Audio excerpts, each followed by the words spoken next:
sommes donc dans le webinaire numéro 39 des séries de webinaires WIMEC et aujourd'hui nous allons traiter de cybersécurité dans les énergies marines renouvelables. Nous avons le plaisir aujourd'hui d'accueillir Monsieur Olivier Jacques de France Cyber Maritime. Monsieur Olivier Jacques est détenteur d'une thèse d'ailleurs sur la détection, l'analyse contextuelle et visualisation des cyberattaques en temps réel. Probablement que je ne cite pas l'intégralité de l'intitulé de votre thèse et je vous laisserai le loisir de faire si vous le souhaitez, mais en tout cas, vous avez toute l'expertise nécessaire pour traiter ce sujet de manière sérieuse et digne comme on l'attend. Je vous propose de prendre la main, Olivier, et c'est à vous. Parfait. Merci beaucoup Thibaut pour ces mots d'introduction. Merci pour l'organisation également de ce webinaire et merci aux partenaires de WIMEC que je sais engagés sur le sujet des EMR, ayant eu moi-même l'occasion d'intervenir à Synergie à Nantes, à Saint-Nazaire, etc. Tout ça. Et puis le Polmer également qui est adhérent de France Cyber Maritime, de même que la région Pays de la Loire. Donc merci beaucoup pour ce sujet qui est intéressant. Auquel j'ai pris beaucoup de plaisir à travailler pour vous présenter effectivement un petit peu un état des lieux de la cybersécurité des EMR. Alors, je commencerai effectivement par parler du contexte et des enjeux, parce que le contexte, notamment géopolitique, ben, a forcément des influences sur la partie cyber. La réalité, alors vous savez, souvent dans le monde cyber, il y a une question, c'est est-ce que les cyberattaques, il y en a vraiment? On voit des choses, mais est-ce que pour les EMR, c'est le cas ou pas? Donc on fera un petit point là-dessus pour essayer d'apporter quelques réponses. Un petit zoom sur la réglementation et les bonnes pratiques liées au secteur des EMR, puisqu'on peut le souligner, mais vous en parlerez tout à l'heure, l'Union européenne a notamment émis une réglementation sectorielle assez spécifique qui intègre des exigences en termes de cybersécurité, ce qui est extrêmement intéressant. Je parlerai effectivement un petit peu de France Cyber Maritime et des perspectives et de ce que nos adhérents réalisent au sein de l'association France Cyber Maritime. Et puis bien entendu, après, on aura un petit temps de questions-réponses. Alors, ceux qui connaissent pas, vous voyez tout en haut des diapositives, il y a une petite mention TLP Clear, TLPX NC. Alors, c'est encore du jargon cyber, vous me direz, et vous aurez tout à fait raison. Et c'est en anglais en plus. Alors, TLP Clear, ça veut dire simplement que l'information elle peut être diffusée sur Internet, puisque c'est l'objectif de ce webinaire. Ça veut dire aussi que ben dedans, on peut pas mettre tout ce qu'on pourrait échanger dans d'autres cadres un peu plus mieux maîtrisés qu'Internet. Et puis TLPX NC, ça veut dire simplement que voilà, on va éviter de reprendre ce que j'ai mis dans cette diapositive-là à des fins commerciales. Ça m'a demandé un petit peu de jus de cerveau de faire ça et voilà, bon, parce que des fois, alors c'est pas le cas ici, je sais bien, mais des fois on voit des entreprises qui copie-collent ou des gens qui copie-collent sans sourcer. Voilà, c'est juste pour expliquer que ben nous on est une association, on vient apporter ces informations-là. Bon, c'est bien de pouvoir citer un petit peu le travail du monde associatif également. Voilà. Alors le contexte et les enjeux. Bon, parmi vous, il y a des gens qui connaissent bien le secteur des EMR. Il y en a d'autres peut-être qui le découvrent. Je vais brosser rapidement le sujet. Je ne suis pas même moi un créateur d'éoliennes ou un intervenant directement dans le secteur. Je vais quand même vous donner quelques éléments puisque vous savez, France Cyber Maritime a signé des partenariats avec le syndicat des énergies renouvelables et avec France Énergie Marine. Donc c'est un sujet sur lequel on est investi depuis pas mal d'années. J'ai eu moi-même l'occasion d'intervenir à plusieurs reprises sur le sujet. Les EMR aujourd'hui deviennent progressivement donc une part essentielle et prévisible du mix énergétique. Alors essentielle, pourquoi? Parce que elle apporte effectivement une certaine forme de prévisibilité en fonction de la météo, qui est assez pratique pour bien mesurer l'évolution du pilotage énergétique en France au niveau du grid français, mais également en Europe. Et progressivement, avec la montée en puissance, avec le verdissement, on va dire, de la production d'énergie en Europe et notamment en France, ça devient progressivement un enjeu énergétique stratégique. On sort complètement du cadre un petit peu peut-être expérimental qu'il y avait en France sur le sujet des EMA il y a encore quelques années, vers des parcs éoliens en mer que vous voyez tous progressivement fleurir, on va dire, autour de la zone économique exclusive française, comme dans d'autres pays européens. D'ailleurs, la France, vous le savez, elle a une zone économique exclusive qui est assez exceptionnelle, c'est la deuxième au monde, et elle compte effectivement l'exploiter, notamment du territoire hexagonal, pour mettre en place effectivement des parcs essentiellement dans le secteur de l'éolien offshore, et de bénéficier justement de cette ZEE exceptionnelle-là pour mettre en place des installations de MR. Les prévisions, j'ai regardé un petit peu sur Internet pour vous donner quelques idées. 2035, on vise entre 18 et 30 gigawatts de production pour l'ensemble des EMR, pour aller quasiment jusqu'à 60 gigawatts en 2050. Aujourd'hui, on a 8 projets en Méditerranée, 15 en Atlantique, Manche-Mer du Nord, quelques-uns qui sont aujourd'hui en production, puisqu'on a produit quasiment 4 TWh d'électricité en 2024 pour l'éolien en mer, donc quasiment 900 000 foyers français ont pu, en équivalent, bien entendu, ont pu bénéficier de la production de l'éolien en mer. Mais il y a plein de projets qui sont en cours et qui vont arriver dans les années à venir, à la fois Atlantique, Manche-Mer du Nord et Méditerranée. Et c'est très important, effectivement, de bien réfléchir lors de la conception et du déploiement de ces parcs-là aux enjeux de cybersécurité. Je vous ai mis toutes les sources des informations, si jamais vous voulez creuser un petit peu, il y avoir pas mal d'éléments. Il y a notamment le site Éolienne en mer qui est très bien fait. Et puis sur le site de la Commission de régulation de l'énergie, vous avez également beaucoup de statistiques, notamment sur les productions en temps réel, ce qui est assez intéressant. Alors les EMR, bien entendu, on parle souvent des parcs éoliens en mer. Vous savez que c'est pas que le cas de l'éolien en mer. Il y a de l'éolien flottant, bien entendu, également pour des zones un peu plus profondes, notamment la Méditerranée. Mais il y a également l'énergie des courants, l'énergie thermique, l'énergie des marées, etc. Ceux qui vivent en Bretagne connaissent bien l'usine marémotrice de la Rance. Il y a l'énergie solaire en mer également. Et puis l'énergie de la houle, l'énergie osmotique, etc. Donc c'est un ensemble d'énergies bien différentes. Pour autant, aujourd'hui, effectivement, le gros du mix des EMR est bien fourni par la partie énergie marine renouvelable, avec une petite exception pour la Bretagne avec notre usine marémotrice. Les projets aujourd'hui donc de l'éolien en mer, il y en a quand même beaucoup. Donc là, vous avez une carte qui est issue du site internet dont je vous parlais tout à l'heure, éolienne en mer, qui est fait notamment par le CEREMA, qui est également adhérent de France Cyber Maritime, sur lequel vous avez effectivement les différents projets qui sont en Manche-Mer du Nord, avec des projets qui sont aujourd'hui en exploitation, notamment du côté de Saint-Brieuc et de Fécamp, et puis plein qui sont en construction, en développement, ou pour lesquels il y a des mises en concurrence qui sont en cours. Donc vous voyez beaucoup de choses qui sont en train d'être réfléchies un petit peu tout au long de la côte de la Manche et mer du Nord. Et puis si on regarde un petit peu plus bas au niveau de l'Atlantique, là encore, beaucoup de projets, notamment au large justement de la région des Pays de la Loire et puis un peu plus bas vers Oléron. Donc ça également pas mal de choses qui vont se développer au-delà du parc de Saint-Nazaire qui est bien connu aujourd'hui et qui est en production.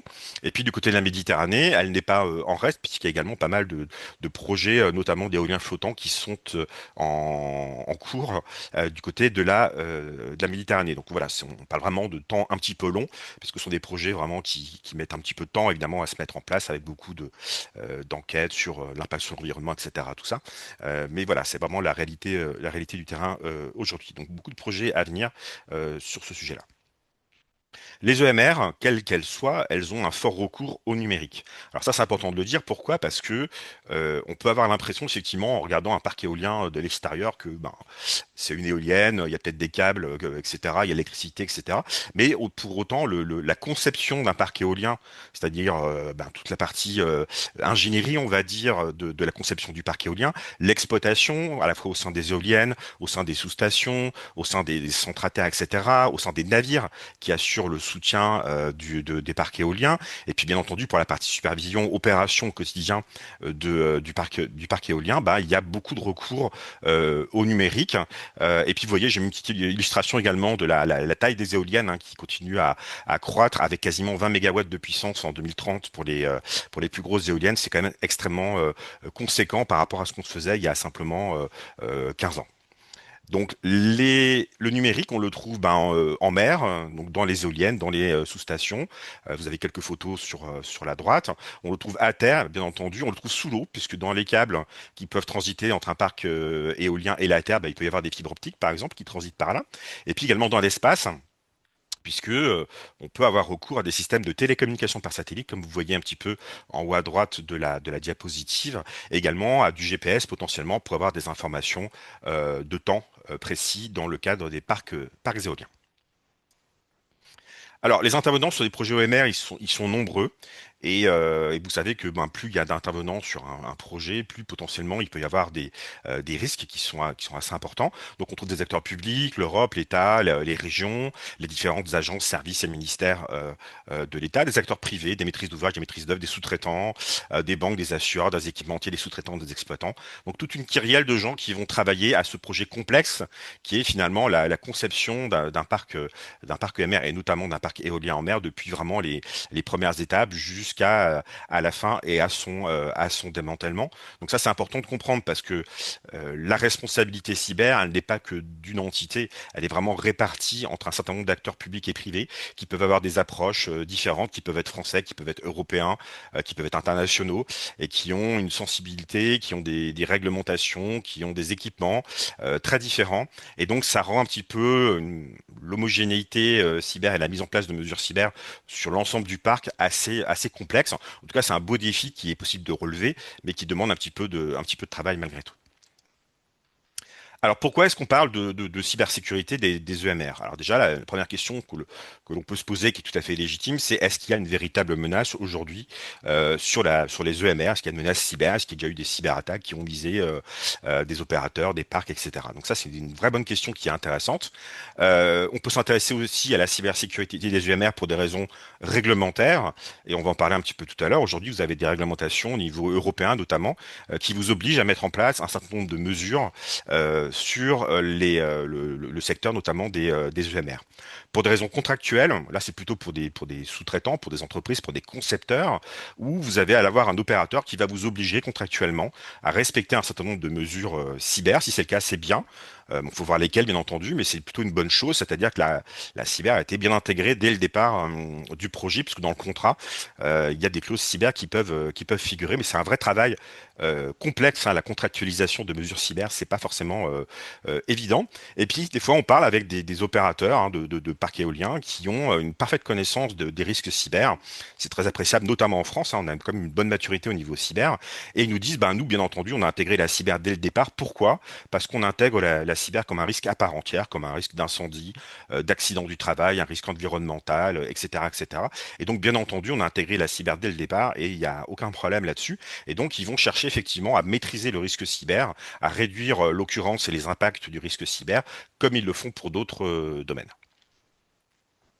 Alors, en cyber, on a toujours des termes un petit peu particuliers, mais ils ont chacun leur rôle. Alors, on va parler un petit peu de vulnérabilité, on va parler de menaces, on va parler de risques.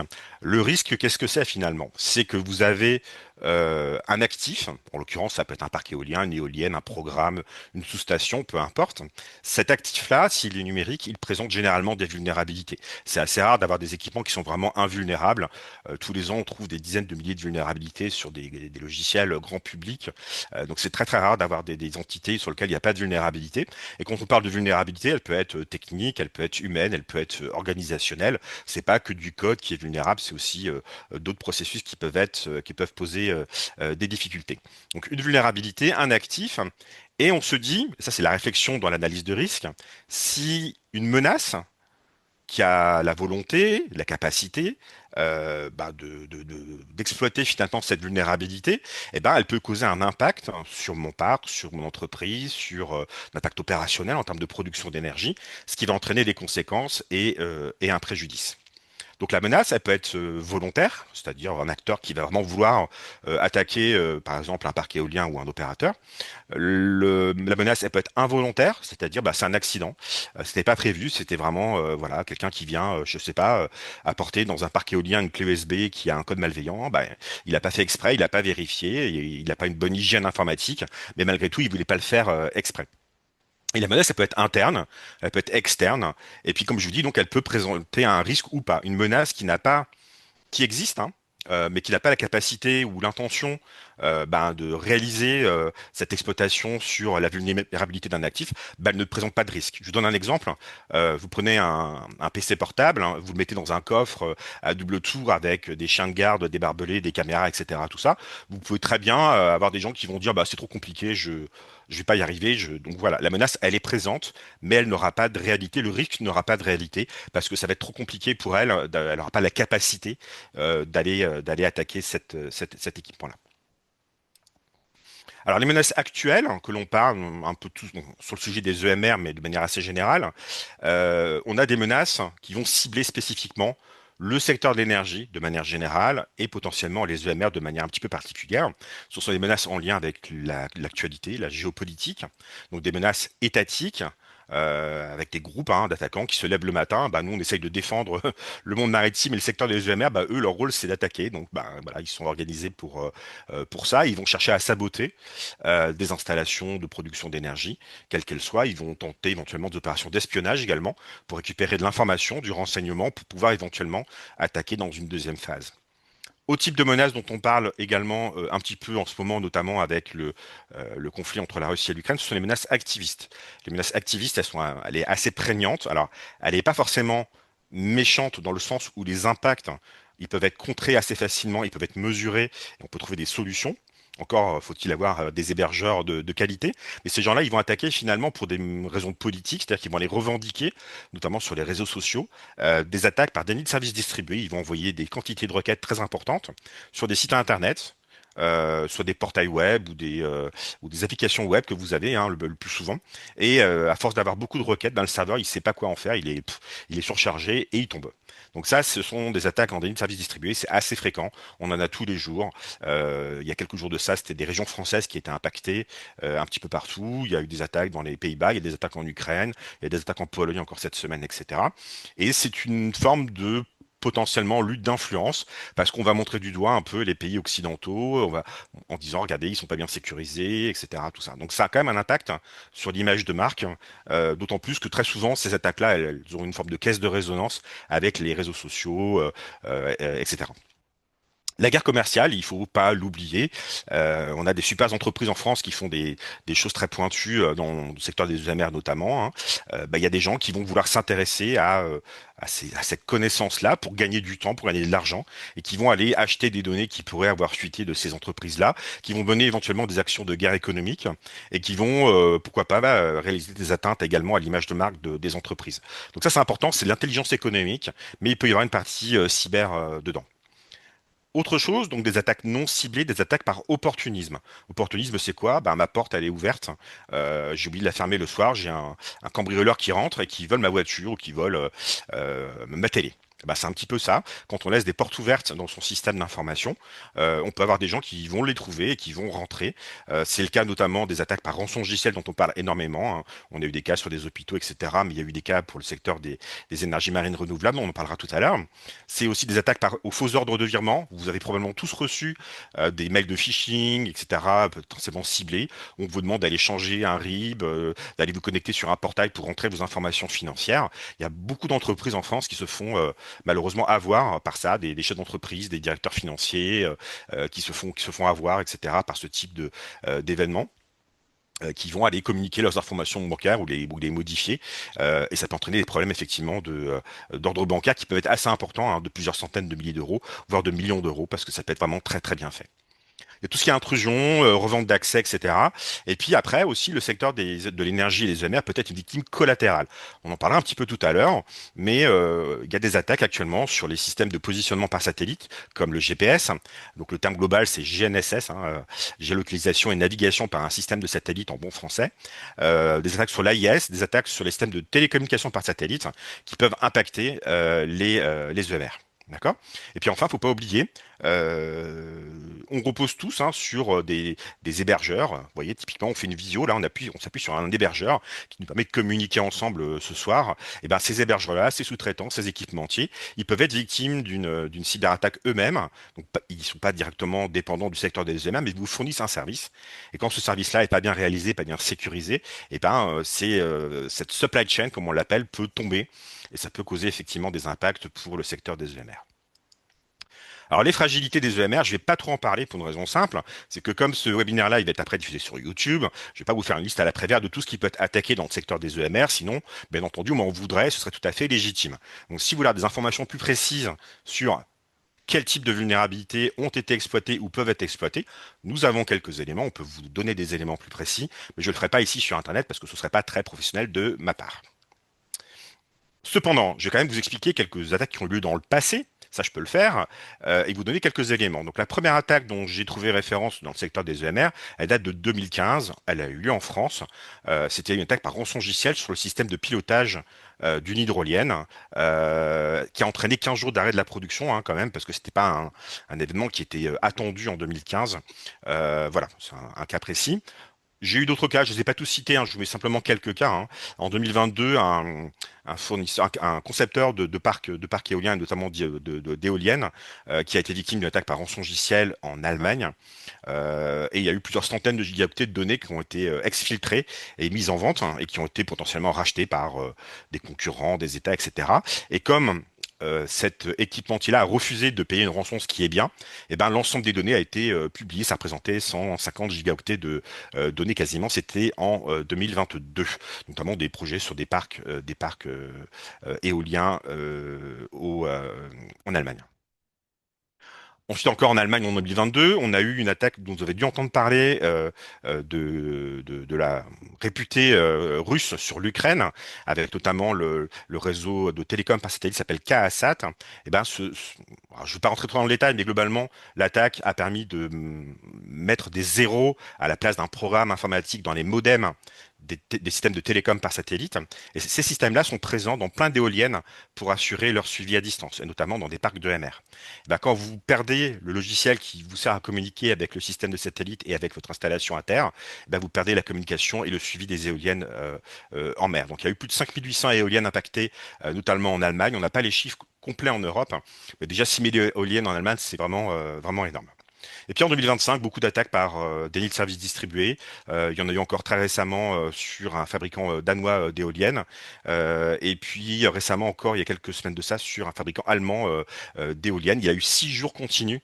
Sur plusieurs de ces portails web, 6 jours continus de déni de services distribués, où une partie de ces sites internet était inaccessible, comme vous le voyez à gauche, hein, on ne pouvait plus accéder du tout à leur site internet, donc un impact sur l'image de marque assez important. Plus récemment, une attaque aussi sur un fournisseur assez important d'une société donc de création, enfin dans le domaine énergétique en Espagne. Ouais, je les cite pas, hein, parce que ça, je suis pas là pour faire du name and shame comme on dit. Bon, voilà, une grosse entreprise, hein, qui bosse notamment sur le sujet de l'énergie et de l'énergie éolienne en Espagne.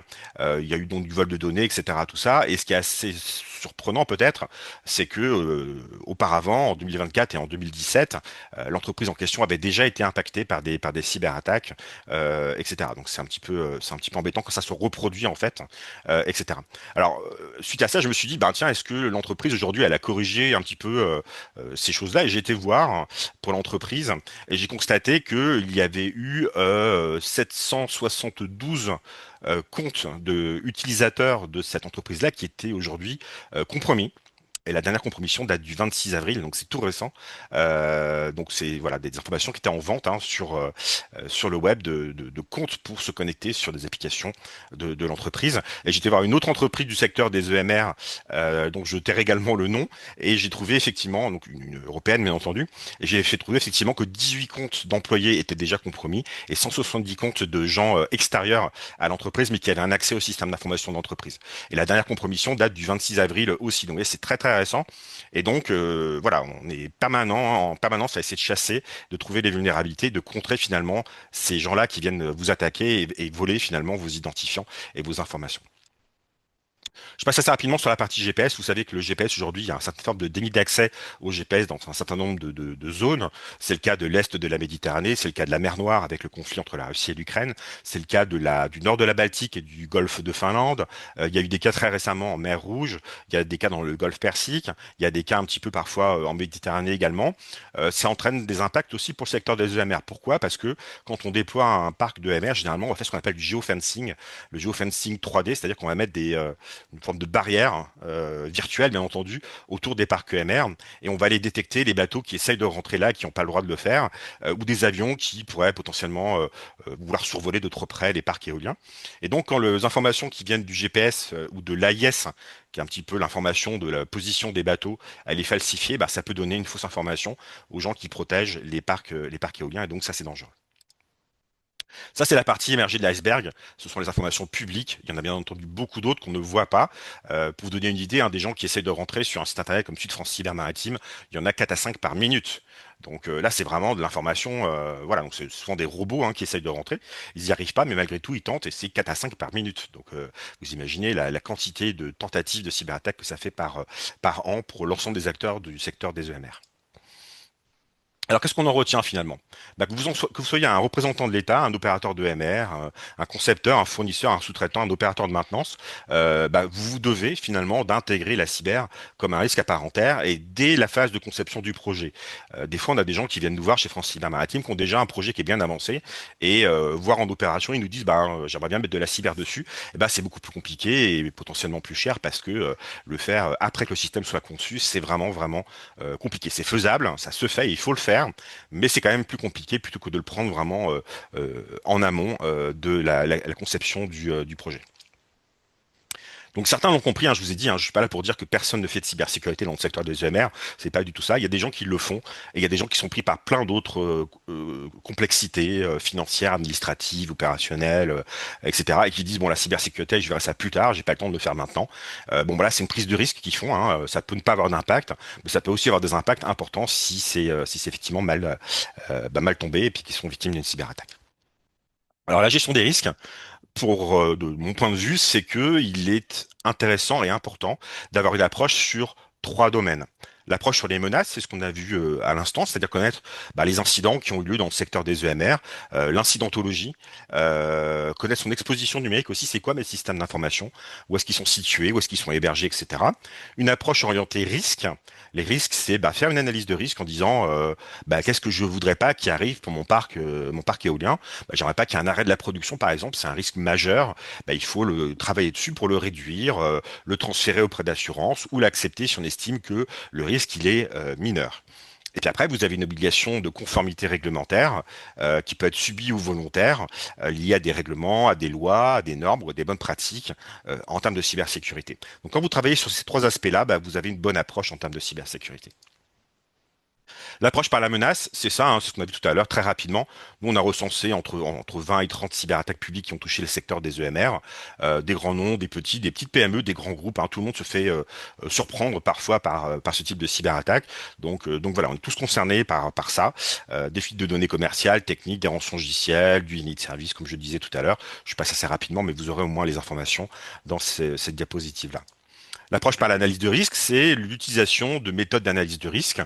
On en a une en France qui est reconnue, c'est celle de l'Agence nationale de la sécurité des systèmes d'information, d'un certain nombre d'acteurs qui ont travaillé, qui s'appelle EBIOS Risk Manager, et qui permet de créer, donc il y a toute une méthode à suivre, et vous créez un scénario opérationnel qui vous permet d'écrire finalement votre crainte, de la détailler avec les différents acteurs, etc., et d'en mesurer les impacts, et de trouver si vous l'acceptez ou si simplement c'est quelque chose qui est vraiment inacceptable et sur lequel il faut venir réduire le risque cyber au maximum.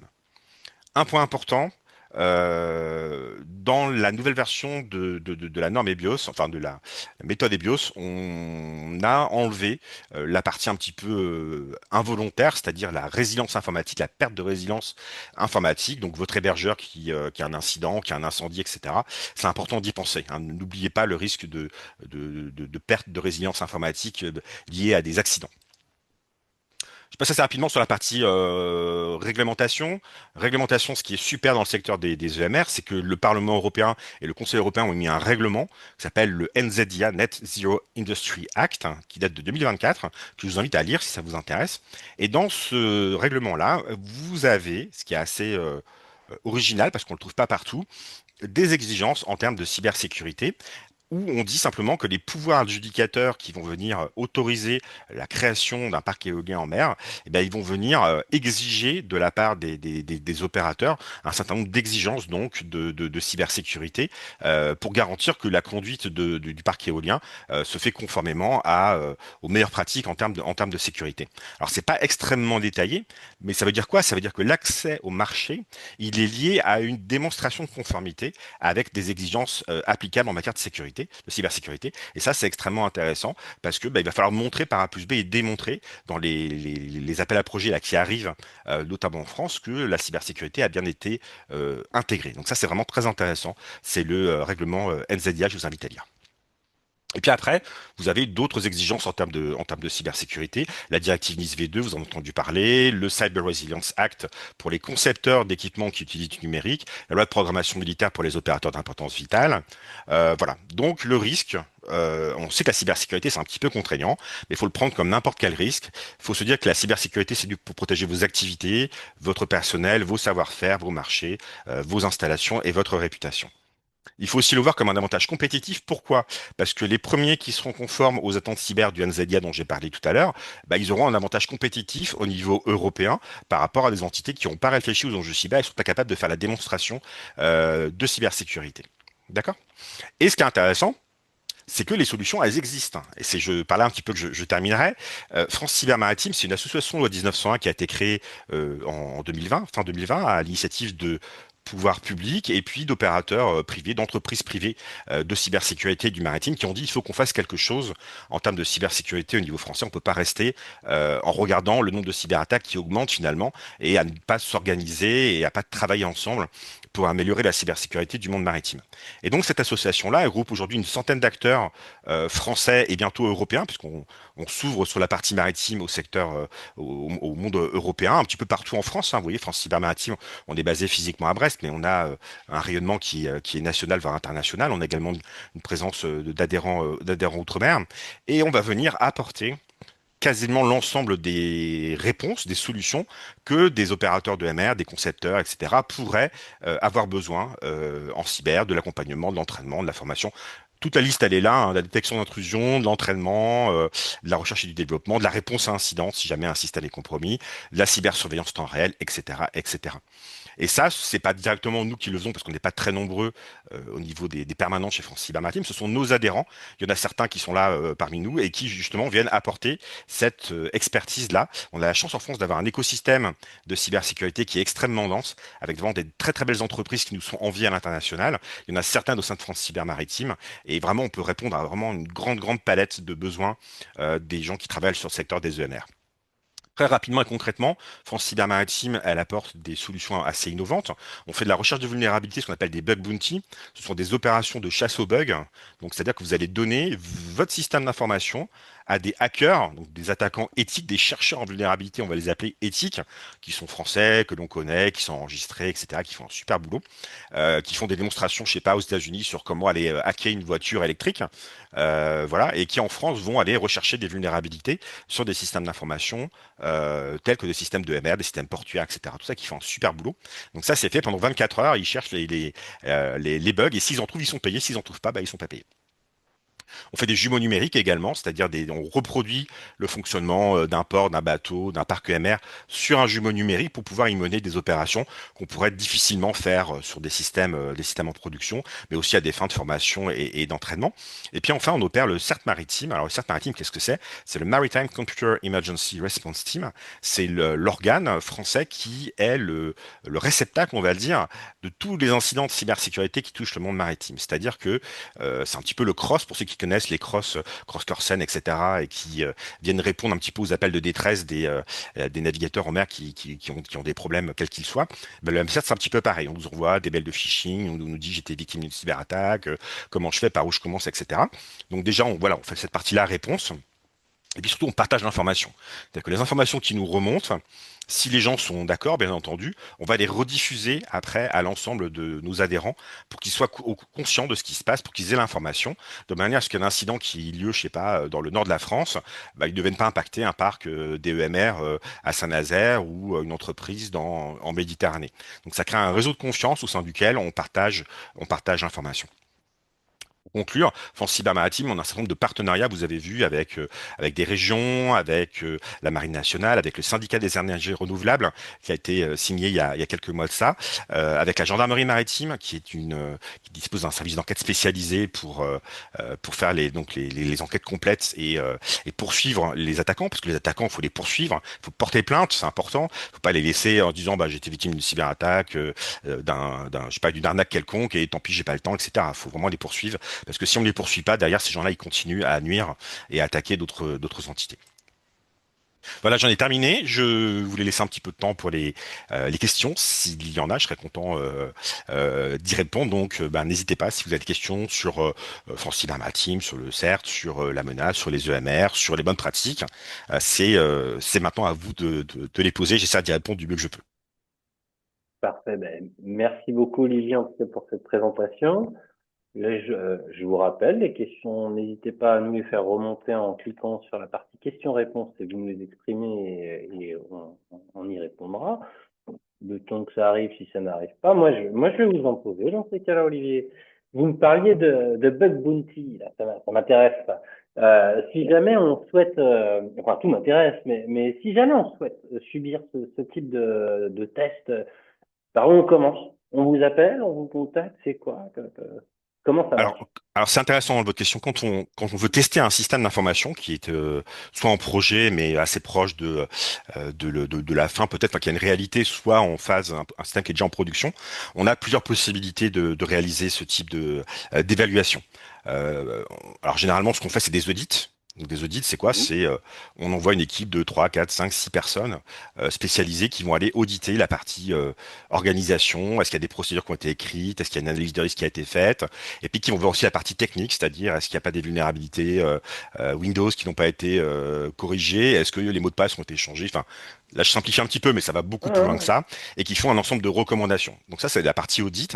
Il y a une deuxième possibilité, c'est ce qu'on appelle des tests d'intrusion. Donc test d'intrusion, c'est-à-dire qu'on va donner un créneau à une entreprise. Ça peut être de quelques jours à quelques semaines, voire à quelques mois, hein. On nous voit des tests d'intrusion qui durent sur une année des fois. Et ils vont aller chercher à rentrer, alors généralement à distance, sur les systèmes d'information pour aboutir effectivement à une compromission du système d'information. Donc ça, c'est vraiment la partie test d'intrusion. Ça fonctionne bien également. C'est pas toujours couronné de succès, hein. Des fois, ça marche pas le test d'intrusion aussi. Des fois, il faut se rapprocher de la cible, pouvoir se connecter à l'intérieur pour que ça oui. fonctionne. Et puis après, le bug bounty, c'est vraiment autre chose. C'est vraiment, Ah, alors, on d'accord. a plusieurs formes de bug bounty. On a le bug bounty sur 24 ou 48 heures en live toute la nuit avec de l'événementiel, des hackers qui viennent du monde entier qui vont essayer de rentrer dans des logiciels. On a aussi du bug bounty permanent, c'est-à-dire voilà, toute l'année, on a un programme de bug bounty qui est ouvert et si des attaquants, enfin des hackers éthiques trouvent avant des attaquants justement des vulnérabilités, ben, ils vont les signaler. Et donc ils expliquent, bah, j'ai trouvé une vulnérabilité là-dessus, j'ai fait comme ça, je suis rentré là, etc. Et j'ai réussi à faire ça, etc. Et si l'opérateur valide cette vulnérabilité-là qu'il n'avait pas, dont il n'avait pas conscience, eh ben, il va payer un prime finalement D'accord. qui peut aller de quelques centaines d'euros à quelques milliers d'euros suivant la gravité à l'attaquant éthique, enfin au hacker éthique. Je dis pas attaquant éthique, justement ils sont là Ouais, ouais. avant que ça attaque, mais c'est des gens qui ont la mentalité finalement de l'attaquant, ça c'est important, mais qui ont ce sens de l'éthique là et qui vont faire les choses correctement. Et c'est très encadré au niveau français. Et on a notamment une entreprise avec qui est adhérente de France Cyber Maritime qui a tout un panel de hackers éthiques parmi les meilleurs au monde et qui sont capables de mener ce type d'événement. D'accord. Bah, écoutez, merci beaucoup pour ces précisions. Donc, j'entends que on parle cyber, bien sûr, donc il y a de la technique, il y a du numérique, mais j'entends quand même que dans vos premières remarques sur les audits, on parle quand même de consulter les équipes, des process. Je vois bien qu'il y a, enfin, je devine que le facteur humain est probablement le premier point d'entrée et qu'il y a un aspect culturel aussi à cette notion de cybersécurité, qu'il n'y a pas que de la technique. Non, il y a pas que de la technique, c'est important de le souligner. Alors, vous entendrez souvent dire que l'humain est un petit peu le maillon faible de la cybersécurité. On peut être d'accord ou pas. Moi, je suis pas forcément d'accord. Un humain qui est pas sensibilisé, qui est pas informé, qui sait pas comment Mm. faire, qui a pas les bons outils, effectivement, voilà, il peut être victime, on va dire, parce qu'il est avant tout victime d'une cyberattaque. Et voilà. Donc ça peut arriver. Ceci dit, il faut aussi se dire que quand on reçoit un mail de phishing, quand on clique sur un lien qui est malveillant, on utilise un système d'information. Et si on accède à ce lien malveillant-là, ça veut dire que le système d'information a laissé passer la vulnérabilité, la fragilité. Donc, il n'a pas fait son travail et il n'a pas détecté, il n'a pas protégé l'utilisateur. Donc, il faut bien penser à ça. Et puis, une fois de plus, quelqu'un qui est bien entraîné, qui est bien tout ça, il est aussi un capteur. C'est lui qui va vous dire, et c'est ce qu'on nous dit à nous. j'ai reçu un mail de phishing, j'ai vu ci, j'ai vu ça, est-ce que c'est normal? Et là, l'humain, il joue son rôle d'alerte hein, et il vient dire, ben, mon système d'information l'a pas vu, mais moi je l'ai vu, et voilà ce que j'ai vu, et est-ce que vous pouvez me dire si c'est dangereux ou pas? Et ça, c'est hyper important. Donc des process, de la politique, la compréhension des enjeux par l'échelon de direction également, qui est extrêmement important, et puis une partie, bien entendu, technique à côté. D'accord, donc j'entends bien la notion de culture aussi au sein de l'établissement, de pas hésiter Exactement. à poser des questions parfois. Enfin, je sais pas, au même titre que si on voit des gens dans les couloirs, on peut se demander mais qu'est-ce que vous faites là, pourquoi, et de leur monter. Ça fait aussi partie des principes de base. Et exactement, et surtout dans des projets comme ça, on a beaucoup de gens qui travaillent en même temps de concert, des gens qui sont de culture internationale, des fois qui viennent d'autres entreprises. Mais il faut être curieux, faut, qu'est-ce que vous faites là? Vous avez une clé USB, mais est-ce que vous l'avez vérifié? Là, vous vous connectez sur le système d'information, mais qui vous êtes? Est-ce que vous êtes autorisé à le faire? Enfin, il y a plein de questions de bon sens finalement à se poser que l'on ferait quand, je sais pas, si quelqu'un rentrait chez vous avec un Hmm. PC ou une clé USB, vous auriez cette même réaction-là. Et dans le monde professionnel, des fois, on se dit bon ben, ça doit être normal, c'est pas voilà. Bah si, il faut être vraiment acteur également de la cybersécurité de son entreprise, c'est vraiment important. Très bien, bon, bah, merci pour ce rappel. Écoutez, je vois que vous avez été sacrément clair. Hein, je vois, pas de questions qui nous remontent. J'avais Faut pas avoir peur hein, Monsieur. sur les questions. Alors, Il n'y a pas de si, il y a questions quand bêtes. même, Hein. voilà, c'est bien ça. Je vois qu'il y a, voilà, Stéphane, je vous avais bien vu lever la main. Bon, je vous invite à poser les questions par écrit, mais on va prendre le risque de vous faire parler. Je vais vous permettre de prendre la parole. On doit pouvoir vous entendre, Stéphane. Parfait, bonjour messieurs, merci pour l'exposé effectivement sur la protection des œufs. Alors, je n'ai pas réussi à écrire ma question, c'est pour ça que je me suis permis de vous la Pas de poser problème. Je vous laisse vous dans le présenter live. brièvement.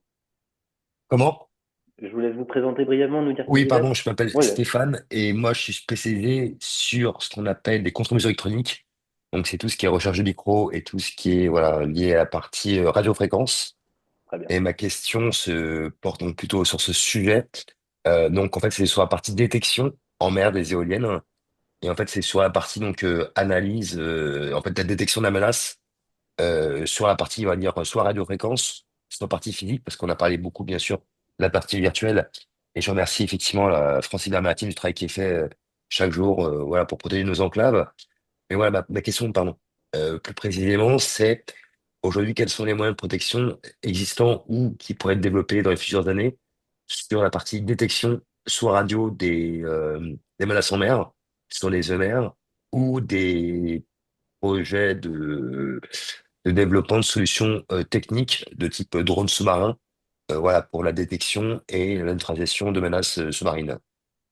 Oui, merci pour votre question. C'est un sujet passionnant. Alors effectivement, il y a le sujet de la détection des menaces radioélectriques. Donc ça, c'est un vrai sujet puisque aujourd'hui, on en parle un petit peu tout à l'heure des menaces sur le GPS, sur l'AIS. Donc là, effectivement, il y a des projets, des réflexions sur bon, déjà des agences qui sont spécialisées dans la détection de menaces liées au brouillage, notamment l'Agence nationale des fréquences, qui fait un travail de fou sur ce sujet-là pour travailler sur l'ensemble du spectre électromagnétique et découvrir ce qui ne va pas. Donc eux, ils ont des capacités de détection. Et puis effectivement, après, je suis persuadé, je pense comme vous, que il faut impérativement qu'au niveau des parcs éoliens, comme on le fait pour le géofencing 3D. On a une forme de géofencing cyber et électromagnétique, puisque les deux sujets sont un petit peu liés, avec à la fois la détection d'anomalies radioélectriques à proximité des parcs éoliens, donc pour détecter des menaces de type brouillage, l'orage, ou d'autres choses qui seraient pas normales. Et puis une partie effectivement cyber, avec la vérification que tout ce qui se passe sur les systèmes d'information qui sont présents dans les parcs éoliens fonctionne normalement. Et là, aujourd'hui, en France, heureusement, dès aujourd'hui, là, on a ce qu'on appelle des SOC, hein, Security Operations Center, qui viennent assurer la cybersurveillance temps réel de nombreuses installations. Alors, ça se fait dans le nucléaire, ça se fait dans le domaine des télécoms, ça se fait dans le domaine bancaire depuis très très longtemps. Et ils sont tout à fait en capacité de le faire également pour des parcs éoliens. Je sais qu'il y a certains opérateurs de parcs éoliens qui le font déjà, bien entendu. Ils n'ont pas attendu le webinaire là, pour être sensibilisés à ça, mais c'est vraiment quelque chose d'important. Et ce que vous dites, hein, donc, il y a également la surveillance nautique, on va dire, donc aérienne, surface et sous-marine des parcs éoliens qui est extrêmement importante. Et les drones, effectivement, vous avez raison de le souligner, sont une arme redoutable pour assurer la permanence de cette protection-là. Ça, je pense que c'est quelque chose d'important. Et puis, il faut aussi réfléchir à la fusion de ces menaces-là. Et là, il y a des projets de recherche, il y a de la réflexion là-dessus depuis de nombreuses années sur comment on fait pour fusionner l'information entre la menace électromagnétique, la menace cyber, la menace physique éventuellement, pour se dire, bah, j'ai eu ça, et puis j'ai eu ça, et puis j'ai eu ça. Donc finalement, c'est peut-être un problème commun en fait qui a lieu, et c'est pas juste de la cyber, c'est pas juste de l'électromagnétisme, etc. Et c'est important d'être capable de fusionner ce type d'informations-là. On n'est pas encore assez bon là-dedans pour le faire un petit peu dans tous les pays du monde. C'est un vrai travail de fusion de d'informations et des capteurs. Très bien, mais écoutez, j'espère que Stéphane a répondu à votre question. N'hésitez pas à vous manifester si ce n'est pas le cas. Euh, Y a-t-il d'autres questions? Bah, écoutez, je trouve très sage aujourd'hui. Je ne vois pas d'autres questions qui vous sont posées. Alors peut-être qu'ils veulent garder le secret et ne pas dévoiler leur vulnérabilité ici. Et ils vous contacteront par la suite pour Oui, il n'y a d'autres pas de points. problème. Alors, effectivement, les webinaires, c'est des fois, on peut pas parler de toutes les questions précises sur ces systèmes d'information. Donc, n'hésitez pas à prendre contact avec nous, avec nos adhérents. Vous avez la liste sur le site internet de France Cyber Maritime. Le lien, il est là. Donc, n'hésitez pas à aller voir France Cyber Maritime et puis à aller les voir eux, aller voir le CERT, venez voir ce qu'on fait à Brest. N'hésitez pas à nous solliciter pour voir un petit peu ce qu'on fait. Et vous verrez que c'est vraiment sympa et ça répond vraiment. Et on a la chance en France parce que c'est quand même quelque chose qui est assez unique, hein. Il n'y a pas de France Cyber Maritime dans de nombreux autres pays en Europe ou ailleurs. Donc on a vraiment la chance en France d'avoir ce type de regroupement associatif là. Donc n'hésitez pas à prendre contact avec nous puis à poser des questions après en point à point s'il y a besoin. Nous, comme je vous dis souvent, en tant que salarié de France Cyber Maritime, je suis pas là pour vous vendre des solutions. Je suis là pour vous conseiller. Et après, on est capable, bien entendu, de vous réorienter vers les meilleures entreprises françaises qui sont adhérentes chez nous, qui peuvent répondre à votre solution. Mais le conseil que nous on peut donner, c'est un conseil qui est neutre et qui est là pour vous éclairer et pour vous donner la bonne vision. Et après, quand on passe sur du projet, là, on est sur d'autres choses et on a effectivement des entreprises capables de le faire. Parfait, ben merci. Je vois qu'on m'exprime le fait que les questions-réponses n'étaient pas bien activées. C'est pour ça que Stéphane vous a Ah, parlé oralement. ah, Et donc, l'informatique nous a bah, là, trahis. ah là là, on n'a pas, je vous présente toutes mes excuses. J'ai pas revérifié ça. Donc, là, on a encore un tout petit peu de temps. Donc, n'hésitez pas je vois qu'il y a monsieur Pascal Essel qui disait poursuivre. Oui, mais y a-t-il eu des résultats? Mais je ne vois pas le sens de votre question complète. Donc, n'hésitez pas à la réexprimer. Maintenant que la partie question-réponse est bel et bien ouverte et peut recueillir vos interrogations. Et si vous n'êtes pas trop timide, levez la main et je vous donne la parole et on vous entendra.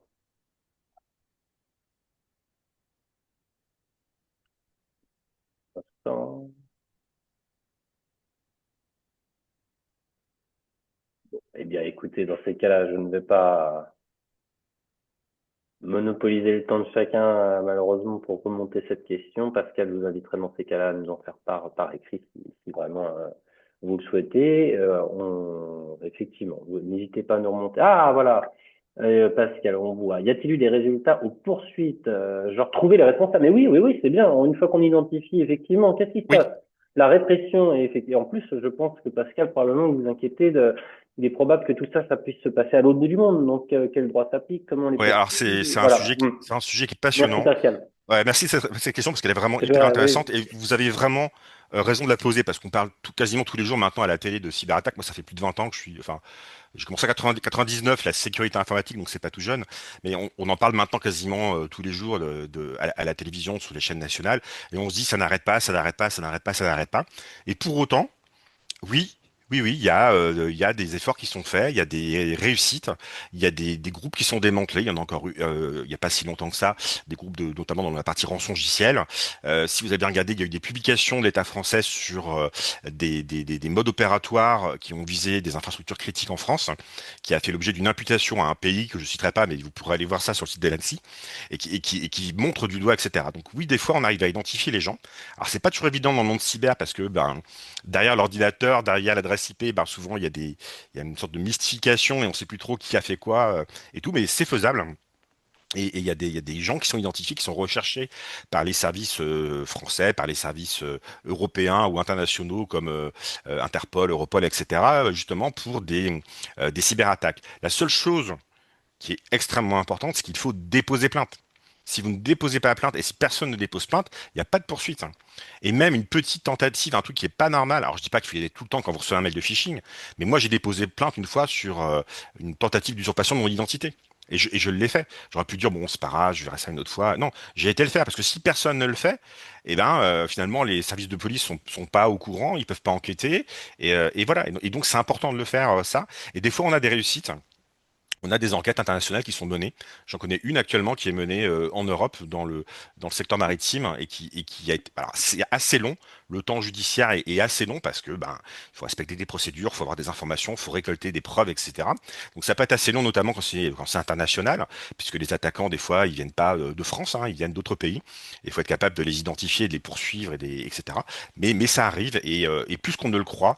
Et quand on communique dessus, c'est important de le noter et de le souligner parce que les services judiciaires français, les procureurs qui instruisent ça, ils font un travail de fou.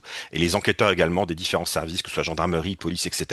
L'ANSSI également, et les entreprises privées, des fois, qui travaillent également en soutien de l'ANSSI, font un travail de fou.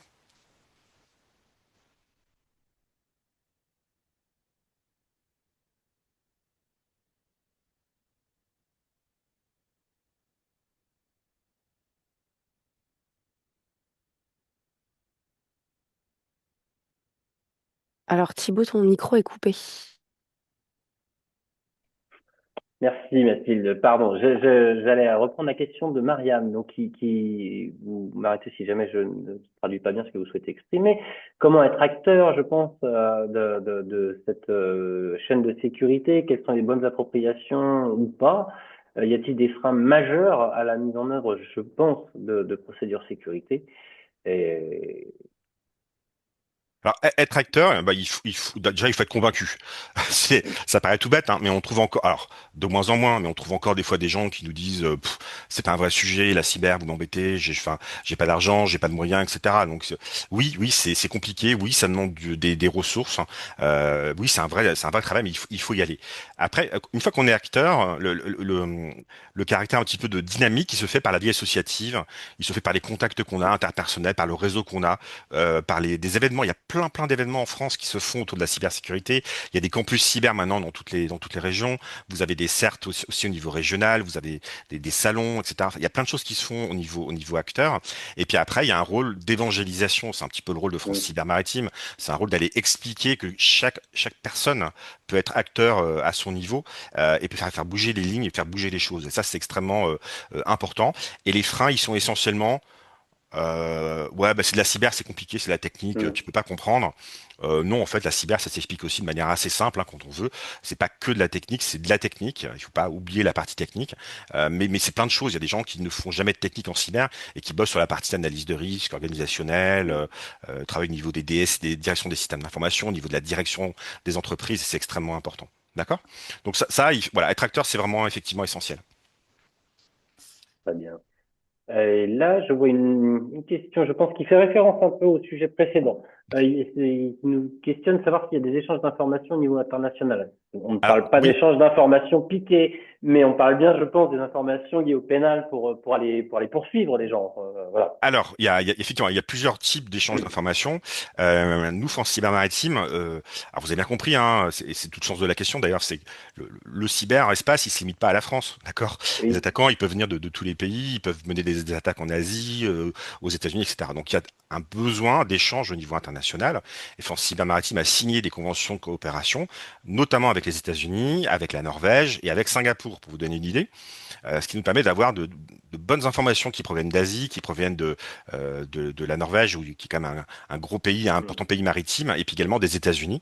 Et donc on a un réseau en fait de partage d'informations. Il y a également des réseaux d'échange au niveau français qui sont encore menés cette fois-ci par une association qui s'appelle l'Intercert France, dont on fait partie, c'est-à-dire que les CERT entre eux échangent des informations en temps réel sur la menace. Tiens, j'ai vu ci, tiens, j'ai vu Mm. ça, tiens, j'ai vu telle adresse IP, j'ai vu tel mail de phishing, etc. Et ça circule entre eux très très bien en temps réel pour que tout le monde soit bien au courant et soit bien effectivement acteur une fois de plus de la solution. Et après, effectivement, ça vous l'avez également dit, donc ça c'est la partie un petit peu anticipation, coordination, c'est du Mm. temps quasi réel.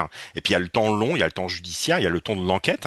Et ça, effectivement, les services entre eux sont tout à fait organisés, hein, pour se coordonner, mener des actions, des commissions rogatoires internationales ou autre chose, et des enquêtes internationales pour pouvoir effectivement poursuivre les auteurs au niveau international. Alors, on n'arrive pas tout le temps à tout démanteler.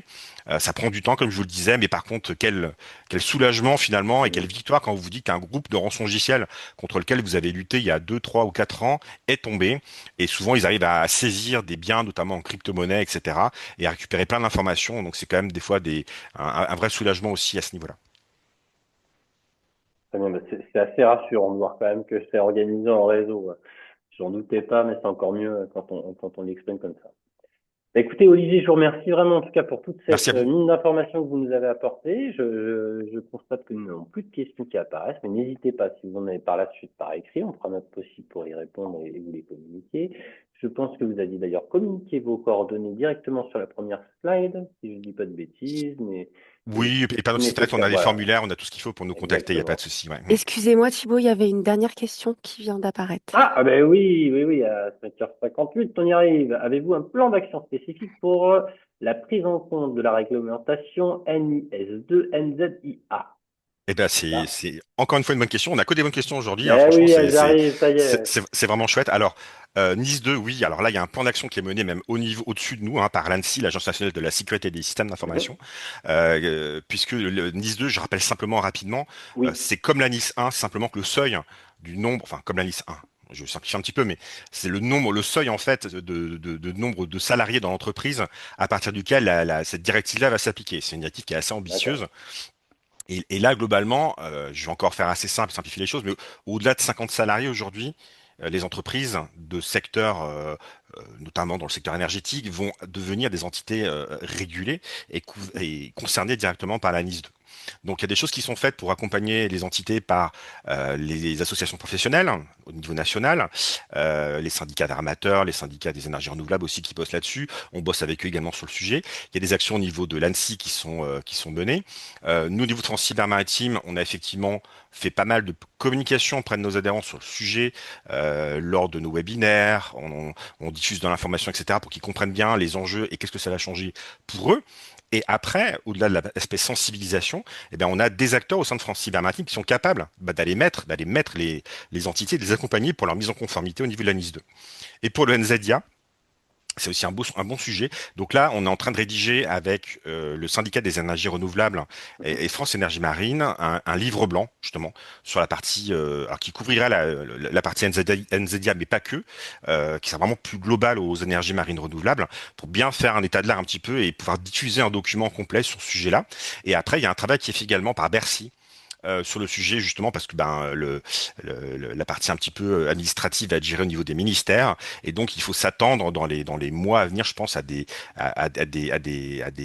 choses qui vont venir du côté de Bercy, peut-être des arrêtés, etc., qui vont venir préciser le fonctionnement justement et la réponse qui devra être faite pour être conforme à la partie NZIA. Vous nous intéressez encore plus, là, votre livre blanc. Avez-vous une date, une périodicité, là? Vous me dites que c'est bientôt? Ah, c'est bientôt. Alors, Non, pas de pression, hein, c'est vraiment non, non, parce que, y a pas de voilà. pression, mais on préfère faire les choses bien que trop rapidement. Ouais, Donc, je pense que ce sera plutôt au cours du deuxième semestre de ouais. cette année-là. Les travaux ont bien avancé, ils sont bien en cours et je pense qu'au deuxième semestre, on trouvera des événements, notamment en lien avec les énergies marines renouvelables, pour faire un petit module spécial cyber et pouvoir présenter ce livre blanc-là qui devrait, ben, qui va être encore une fois assez unique, je pense, en Europe et qui viendra un petit peu définir les bonnes choses à faire, etc. Et puis les risques qu'il faut couvrir au niveau des énergies marines renouvelables. Donc, Écoutez, restez un peu à l'affût ah, de nos bien réseaux sûr, sociaux pour suivre tout ça et on communiquera bien entendu largement là-dessus. bien sûr, et on sera ravis d'être un vecteur de diffusion également de ce livre blanc. Au-delà Merci. d'être client pour nous-mêmes, de participer à prêcher la bonne parole pour que le secteur se porte au mieux. Voilà. Bon, eh bien, cette fois-ci, je vous remercie bel et bien, Olivier. Bravo pour votre intervention. Merci pour votre temps. Merci également à tous les participants, aux Merci à fidèles et vous. aux nouveaux arrivants. Et puis, ben, je tiens donc à vous souhaiter une bonne fin de journée. Vous annoncer le prochain webinaire. Nous n'avons pas de date arrêtée, mais nous serons au 40e. Donc, il sera très certainement rugissant, celui-ci. Nous vous annoncerons les dates très prochainement dans notre newsletter et différents canaux de communication sur notre site. Je vous rappelle que vous aurez la diffusion en replay sur la chaîne YouTube de WeMake. Et sur ce, ben, je vous souhaite une très bonne fin de journée à toutes et à tous. Et puis je vous dis à très bientôt. Merci, au Au revoir. revoir.